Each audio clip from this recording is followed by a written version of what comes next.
السلام علیکم۔ آپ لوگوں کو میں آج رابعہ بصری رحمت علیہ کے بارے میں بتا رہی تھی نا، تو اس سے آگے بتاتی ہوں۔ دو بھوکے افراد رابعہ بصری رحمت علیہ کے یہاں ملاقات کے لیے حاضر ہوئے اور آپس میں گفتگو کر رہے تھے نا، بھوکے تھے دونوں، کہ کیا ہی اچھے ہو کہ رابعہ رحمت علیہ ہمیں کھانا کھلا دے نا۔ اس وقت ان کے گھر میں 2 ہی روٹیاں تھیں۔ اتنے میں کسی سائل نے آواز دی تو انہوں نے وہ دونوں روٹیاں اس کو دے دی۔ اس کے بعد جیسے ہی مطلب دروازے پہ ایک عورت آئی اور اس نے کہا کہ میری مالکن نے یہ روٹیاں بھیجی ہیں۔ آپ نے ان روٹیوں کا شمار کیا تو تعداد میں 18 تھی۔ یہ دیکھ کر کنیز سے فرمایا شاید تجھے غلط فہمی ہو گئی ہے، یہ روٹیاں میرے لیے نہیں ہیں، یہ واپس لے جاؤ۔ تو انہوں نے واپس کر دی۔ جب کنیز نے اپنی مالکہ سے یہ واقعہ بیان کیا تو اس نے حکم دیا کہ اس میں مزید 2 روٹیوں کا اضافہ کر کے لے جاؤ۔ چنانچہ جب آپ نے 20 روٹیاں شمار کر لی تب ان مہمانوں کے سامنے رکھا تو وہ حیرت زدہ ہو کے کھانے لگے، اور جب کھانے سے فارغ ہو گئے تو رابعہ بصری رحمت علیہ سے باقی کی نوعیت معلوم کرنی چاہیے۔ فرمایا کہ جب ہم یہاں حاضر ہوئے تو معلوم تھا آپ کو کہ ہم بھوکے ہیں، تو مطلب یہ روٹیوں کے بارے میں اس کا کیا معاملہ ہے نا۔ تو انہوں نے کہا کہ تم جب یہاں حاضر ہوئے مجھے معلوم تھا کہ تم بھوکے ہو، جو کچھ گھر میں تھا وہ میں نے تمہارے سامنے رکھ دیا۔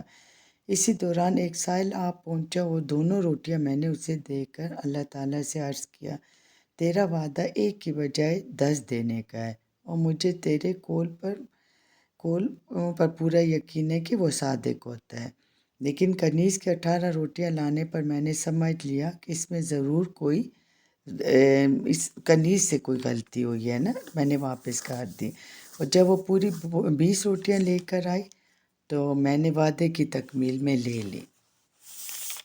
اچھا، پھر ایسے ایک دوسری جگہ لکھتے ہیں کہ ایک مرتبہ نماز پڑھ رہی تھی حضرت رابعہ بصری رحمت علیہ نا، تو بہت زیادہ تھکی ہوئی تھی، تو ان کو ایک اونگ سی آ گئی نا، تو اتنے میں ایک چادر آیا اور ان کی چادر لے کر فرار ہونا چاہا، تو اس کو مطلب اس کو راستے ہی نظر نہ آیا نا، راستہ بند ہو گیا۔ پھر اس نے چادر رکھ دی، جب چادر رکھی تو پھر اسے راستہ نظر آنے لگا۔ اس کے دل میں پھر لالچ آئی، اسے دوبارہ وہ اٹھا لی نا چادر۔ جب چادر اٹھائی پھر اس سے راستہ گم ہو گیا۔ اسی طرح اس نے کتنی دفعہ کیا۔ تو پھر اس نے چادر رکھی تو اتنے میں اس کو ندائے غیبی سنی اس نے نا، کہ خود کو آفت میں کیوں مبتلا کرنا چاہتا ہے، اس لیے کہ چادر والی نے برسوں سے خود کو ہمارے حوالے کر دیا ہے، اور اس وقت سے شیطان تک اس کے پاس نہیں پھٹک سکا۔ پھر دوسرے کی کیا مجال ہے جو چادر چوری کر سکے، کیونکہ اگرچہ ایک دوست محو خواب ہے تو دوسرا دوست بیدار ہے۔ سبحان اللہ، دیکھے ان لوگوں کی کرامات تھی، یہ لوگ اللہ والے تھے۔ بس اللہ ہمیں ان کے قدموں کی خاک کی صدقے معاف کر دے، بہت بڑی بات ہے۔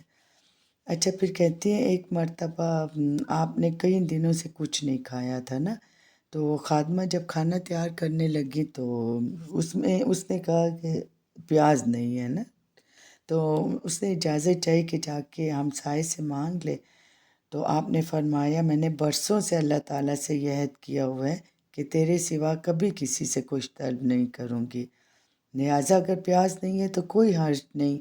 ابھی آپ کا جملہ پورا بھی نہیں ہوا تھا کہ ایک پرندہ اپنی چونچ میں چھیلا ہوا پیاز لائے اور ہانڈی میں ڈال دیا، مگر آپ نے اس کو شیطان کا فریب سمجھا اور آپ نے بغیر سالن کے خشک روٹی کھا لی، وہ سالن نہیں کھایا نا انہوں نے۔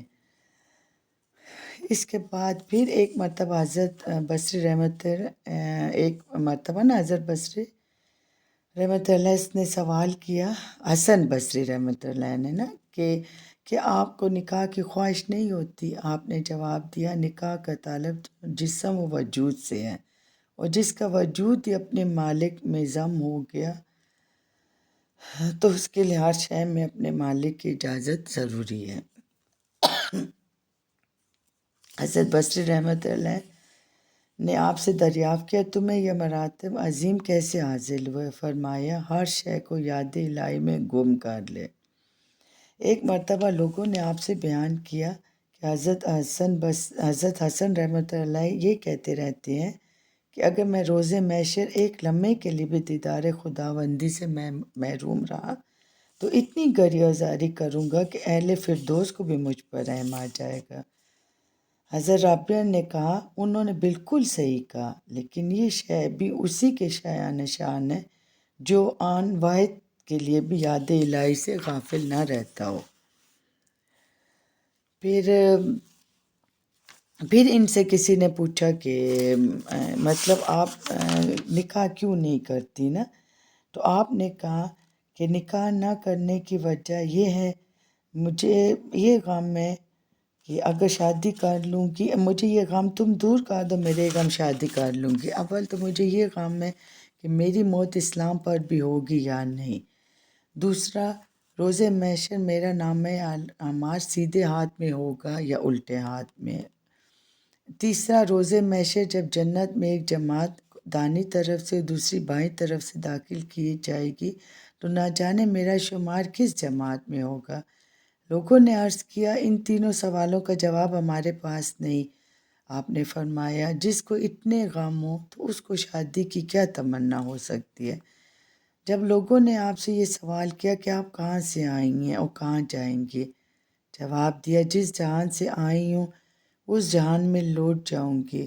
پھر سوال کیا گیا اس جہان میں آپ کا کیا کام ہے؟ فرمایا ہائے افسوس ملنا، اور جب افسوس کرنے کی وجہ پوچھی تو فرمایا میں رزق تو اس جہاں کا کھاتی ہوں اور کام اس جہاں کا کرتی ہوں۔ عالم خواب میں حضور اکرم صلی اللہ علیہ وسلم نے آپ سے فرمایا کہ کیا تو مجھے محبوب رکھتی ہے؟ تب رابعہ بصری رحمۃ اللہ نے عرض کیا کون بد نصیب ہوگا جو آپ کو محبوب نہ رکھتا ہو، لیکن میں تو حب الہی میں ایسی غرق ہوں کہ اس کے سوا کسی کی محبوبیت کا تصور تک نہیں آتا۔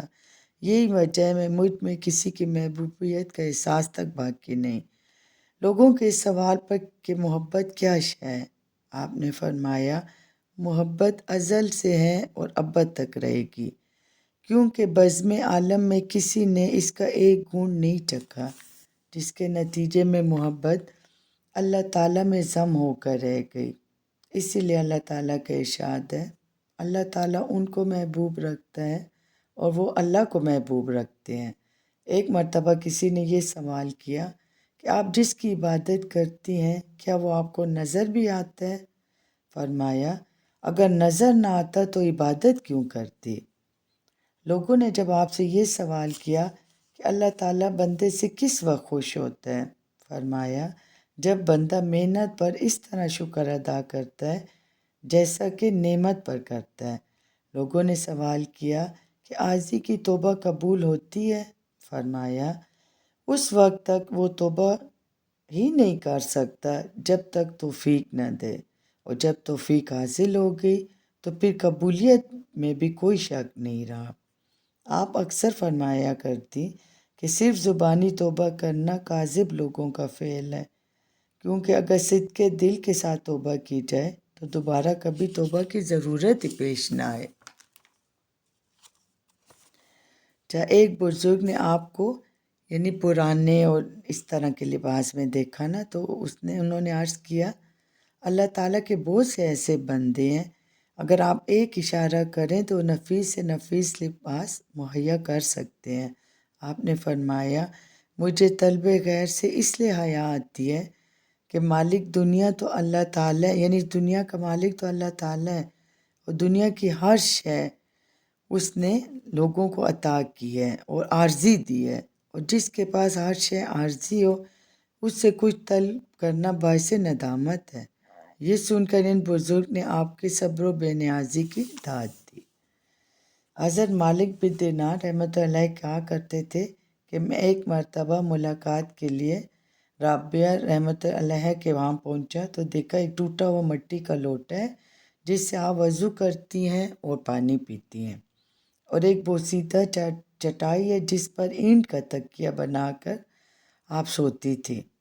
میں نے عرض کیا کہ میرے بہت سے ایسے احباب ہیں جو بہت مالدار ہیں، اگر اجازت ہو تو ان سے آپ کے لیے کچھ طلب کر لوں۔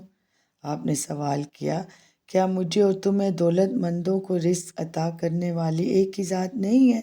تو پھر کیا درویشوں کو ان کی غربت کی وجہ سے اس ذات نے فراموش کر دی ہے؟ عمرہ کو رزق دینا یاد رہ گیا ہے۔ میں نے عرض کیا ایسا تو نہیں ہے۔ فرمایا کہ جب وہ ذات ہر فرد کی ضروریات سے واقف ہے تو پھر ہمیں یاد دہانی کرانے کی کیا ضرورت ہے؟ ہمیں اسی کی خوشی میں خوش ہونا چاہیے۔ ویڈیو لمبی ہو رہی ہے، پھر بتا دراصل یہ رابعہ بصری رحمۃ علیہ کا کافی لمبا ان کے بارے میں لکھا گیا، لمبی ہے نا، بک زیادہ ہے، تو پھر آئندہ اس میں بتاتی ہوں۔ آپ کو دعاؤں میں یاد رکھیں۔ اللہ حافظ۔